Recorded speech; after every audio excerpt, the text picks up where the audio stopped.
ખાલી કદાચ વધારે પડે તો, બાકી આ મોરારી બાપુ જેવા બાપુએ અમને ના સમજાય, નહીં થેલો નહીં ચેલો. આવો બાપુ કેવી રીતે હોય? થેલોય ના ભરે ને ચેલોય ના કરે. અમે બાપુને તો ખાલી વખત બાપુ માટે કંઈ કહેવું લખાવું, નાકેથી જોઈએ તો નાગર, નૈણેથી જોઈએ તો ચારણ, સામેથી આવે તો સાધુ ને વાહેથી જુઓ તો વિરક. માણસ તો માણસ, તમારા મંત્રી પુરુષોત્તમ રૂપાળા, નામ તો જુઓ. અમારે ગાંડોજી, ભીખોજી, ફૂલુજી, કાળુજી, અમે નામ પાડવામાં આવ્યા કિંચન. જય સિયારામ બાપુ. ડાયરાને રામ રામ.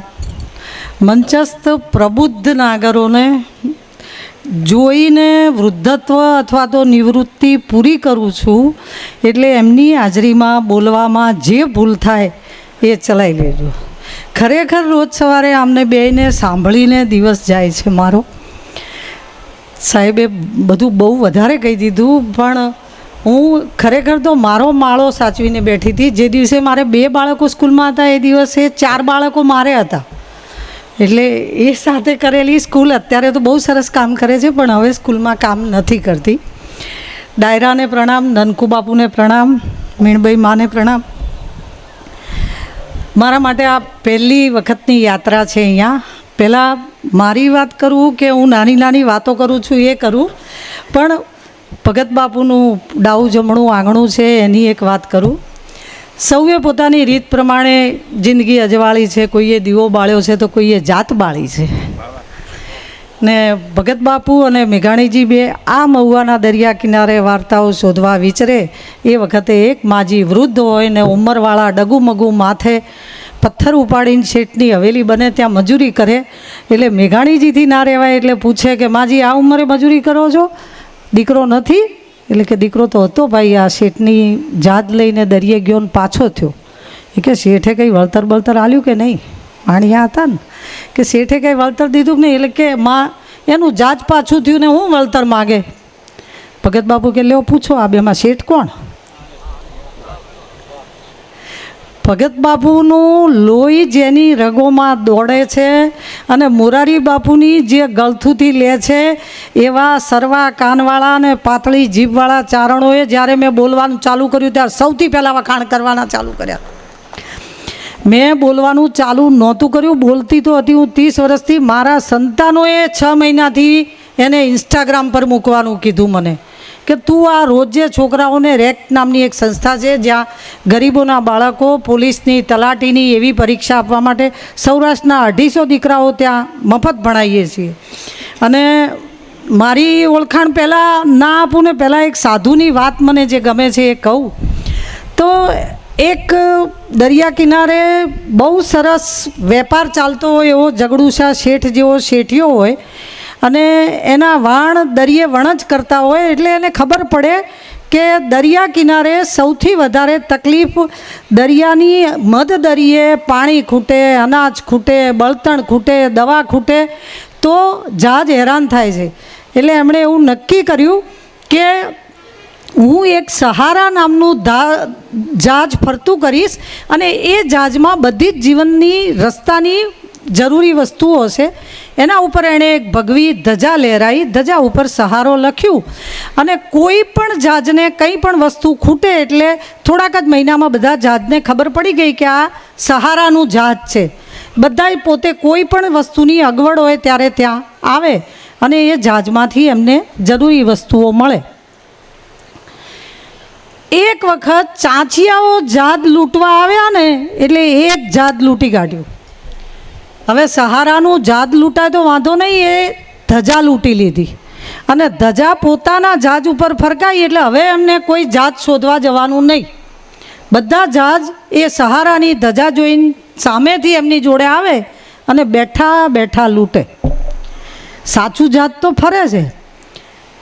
જીવન દરિયાએ આ સંસાર સાગરમાં જહાજ લઈને ફરતા આજના આપણા મનુષ્યોની આજે ધર્મ સંસ્થાઓ બાબતે આ જ દશા છે.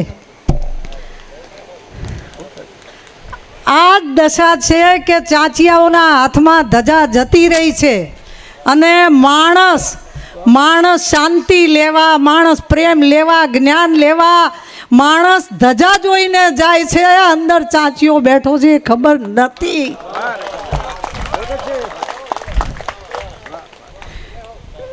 અને અને પાછું પડેલું માણસ તો શું કરે? આવી નાનકડી વાર્તાઓ જામેલા દહીં જેવી કહું, ઘેર જઈને એને મથો તો એનું માખણ ખબર પડે.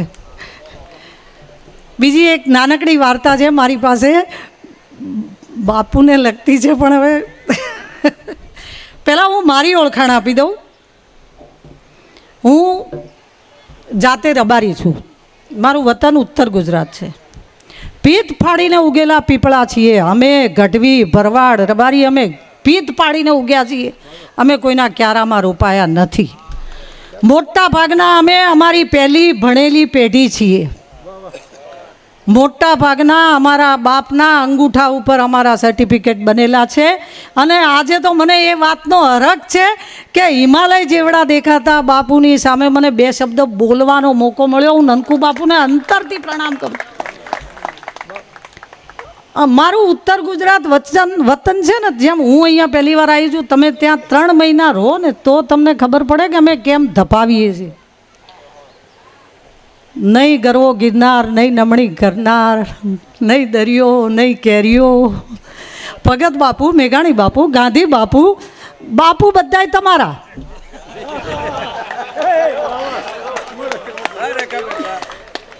સોનબાઈમાં, નાગબાઈમાં, મીણબાઈમાં, કરણીમાં, માવડી બધી તમારી. તમારા નવનાથ ને અમે અનાથ. ખરેખર ખરેખર તમે ત્યાં 3 મહિના આવો, આમ પસાર ના થઈ જશો.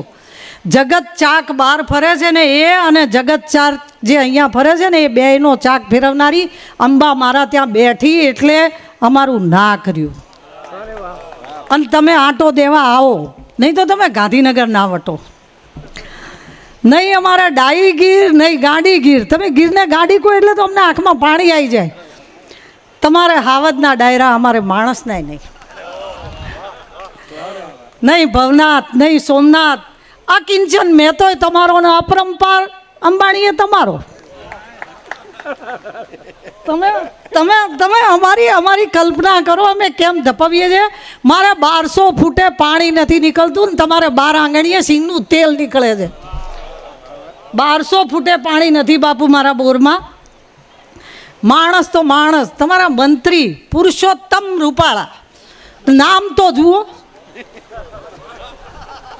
અમારે ગાંડોજી, ભીખોજી, ફૂલુજી, કાળુજી, અમે નામ પાડવામાં આવ્યા કિંચન. અમે બીજું કાંઈ નથી શીખવ્યું. અમારા 10 વર્ષના છોકરાને જૂના સ્લીપર 20 રૂપિયામાં વેચતા શીખવી દઈએ. જૂના સ્લીપર હોય તો અમારો દીકરો 20 રૂપિયામાં વેચી આવે. અમે દાન બહુ નથી શીખવતા, કારણ કે માલો મલક ટેક્સ ભરે છે. અમે ખાલી घोंसला बनाने में यूं मशगूल हो गए कि उड़ने को पैर थे ये भी भूल गए. અમને ખબર જ નથી કે આ એક આકલા પડકારાવાળી જિંદગી છે. આજે ખાલી કદાચ વધારે પડે તો, બાકી આ મોરારી બાપુ જેવા બાપુએ અમને ના સમજાય. નહીં થેલો નહીં ચેલો. આવો બાપુ કેવી રીતે હોય? થેલોય ના ભરે ને ચેલોય ના કરે. અમે બાપુને તો ખાલી વખત બાપુ માટે કંઈ કહેવું લખાવું. નાકેથી જોઈએ તો નાગર, નૈણેથી જોઈએ તો ચારણ, સામેથી આવે તો સાધુ ને વાહેથી જુઓ તો વિરક. હાલે તો હિમાલય ને બેસે તો બ્રહ્માંડ, જાય તો જતી ને આવે તો અંબાર. બાપુની તો વાત ના થાય. બીજું બધું ઠીક. હિન્દુ કાકાએ છેક 1960માં ચળવળ કરીને ગુજરાતના 2 ભાગલા પાડ્યા. આમ ઊભા ભાગલા પાડ્યા હોત ને તો અમે મહારાષ્ટ્રમાં જઈને ઈકડે તીકડે કરતે હોત. આડા પાડ્યા ને એટલે તમારા ભેગા અમારું નામ વિદેશમાં લેવરાય છે. અમને ઓળખે વસ્તી તમારા ડાયરાના લીધે. અમે બીજું કાંઈ કર્યું જ નથી. કારણ કે આ ખરેખર કહું તો મોદી સાહેબ આવ્યા ને એ પછી નર્મદા માને છેક ભરૂચથી ખંભે બેહાડ્યા, મારા મલકમાં ઉતાર્યા. 2 વર્ષ તો મારો મલક નાયો કે નાચ્યો. ત્યાં સુધી તો અમારે પાણીના દુકાળા હતા. આજે તો અમારો વટ છે.